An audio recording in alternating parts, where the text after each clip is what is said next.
Halo guys, kembali lagi bersama saya M. Iksan Subagja. Pada kesempatan kali ini saya akan membahas tentang tenses dalam bahasa Inggris. Sebelumnya, video ini dibuat untuk memenuhi tugas mata kuliah verb pattern. Oke, tenses adalah sebuah kategori tata bahasa atau grammar yang menekankan pada penggunaan kata kerja atau verb yang dikaitkan dengan waktu penggunaannya.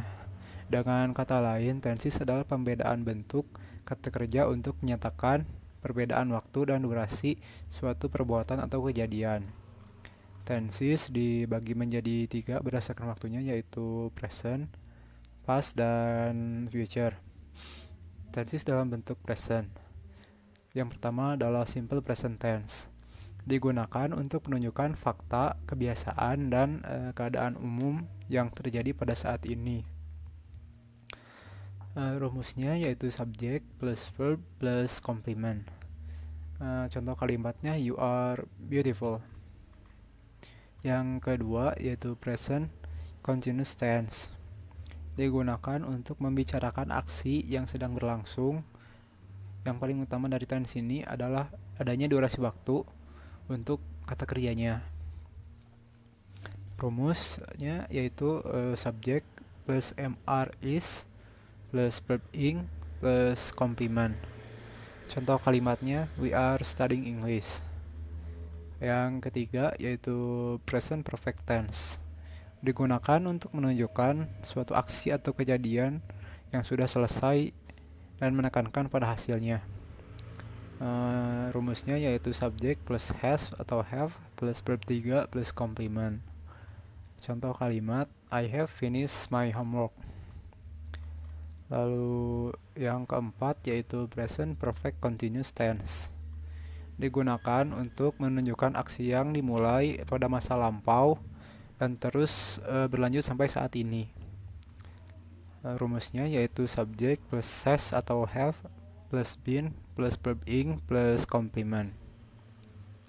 Contoh kalimatnya yaitu she has been speaking for the last 3 hours. Lalu yang kedua yaitu tenses dalam bentuk past. Nomor 1 yaitu simple past tense. Digunakan untuk menunjukkan suatu kejadian di masa lampau. Rumusnya yaitu subject plus verb 2 plus complement atau subject plus was atau were plus complement.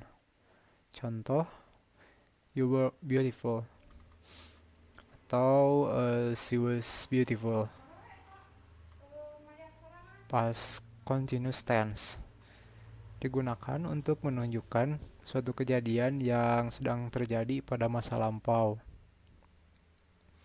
Rumusnya yaitu subject plus were atau was atau were plus verb ing plus complement. Contohnya yaitu I was studying English when he called. Nomor 3 yaitu past perfect tense. Digunakan untuk menunjukkan kejadian yang terjadi sebelum waktu tertentu di masa lampau dan lebih menekankan pada hasil daripada durasi kejadiannya. Biasanya digunakan untuk menunjukkan kejadian yang mana terlebih dahulu antara dua kejadian yang terjadi di masa lampau. Rumusnya yaitu subject plus had plus verb 3 plus complement. Contoh kalimatnya yaitu I had finished my homework before I met up with my friends yesterday. Yang keempat yaitu past perfect continuous tense. Digunakan untuk menunjukkan aksi yang terjadi di masa lalu dan sudah selesai pada waktu tertentu di masa lalu juga. Rumusnya yaitu subject plus had plus been plus verb ing plus complement. Contoh kalimatnya adalah you had been crying for an hour atau you been crying for an hour. Lalu yang ketiga adalah tenses dalam bentuk future. Yang pertama yaitu simple future tense. Digunakan untuk menunjukkan aksi atau suatu kejadian di masa depan. Rumusnya yaitu subject plus will atau be going to plus verb 1 plus complement.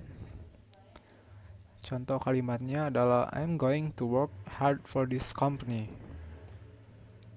atau I will not work hard for this company. Itu untuk bentuk negatif.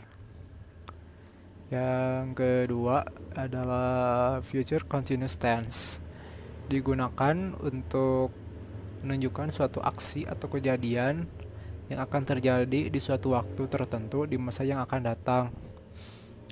Rumusnya yaitu subject plus will plus to be plus verb ing plus complement. Contoh kalimatnya, I will be studying English, atau you are going to be studying English.